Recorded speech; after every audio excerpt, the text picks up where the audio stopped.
Hello guys! I-share ko kung paano gumawa ng banana muffins.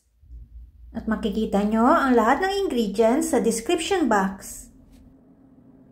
Ang una munang gagawin ay balatan ang saging at slice ito gamit ang bread knife.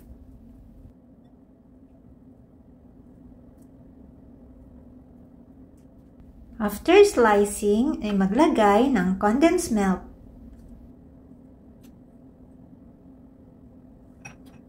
Maglagay din ng baking soda, saka ito i-mash gamit ang masher o pwede rin gumamit ng tinidor. And after mashing, i-set aside muna ito. Sa mixing bowl na may unsalted butter, ay i-beat ito gamit ang hand mixer hanggang maging fluffy.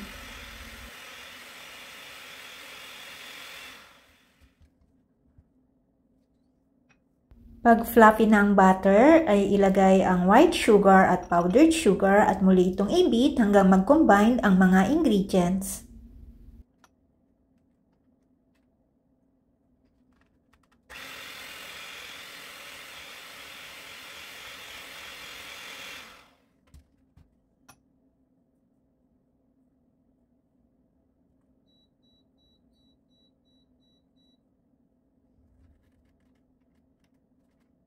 Scrape muna ang side ng mixing bowl bago ilagay ang mga itlog. Paisa-isa lamang po ang paglalagay ng itlog at i-beat ng 5 to 8 seconds.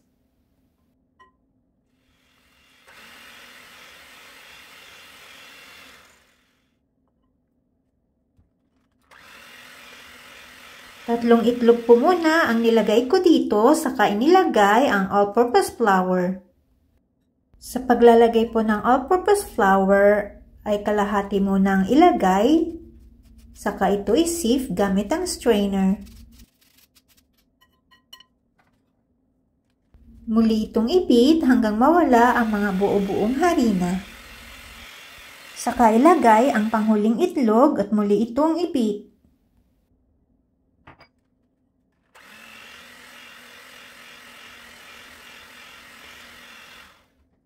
Lagay na ang remaining all-purpose flour at muli itong i-sieve.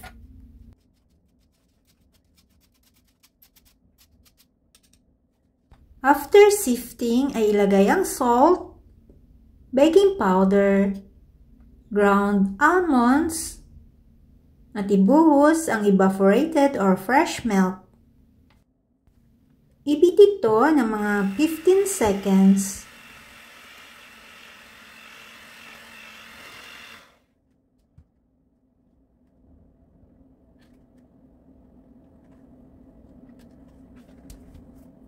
Bago ilagay ang dark chocolate chips, ay scrape muna ang side ng mixing bowl at muli itong haluin.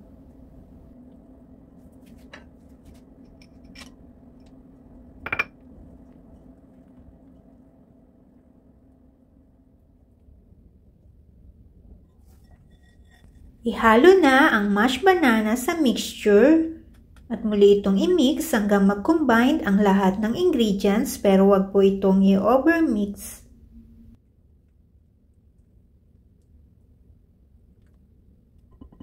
After mixing, ay ilagay ang banana mixture sa cupcake liners.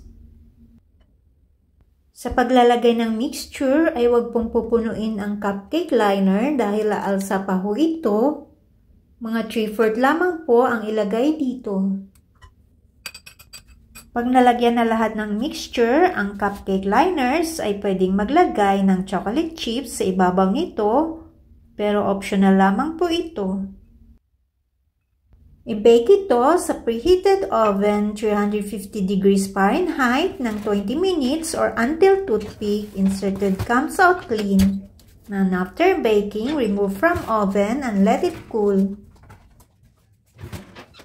Kung gusto nyo itong pang business, ay ilagay ang takip ng cupcake liner.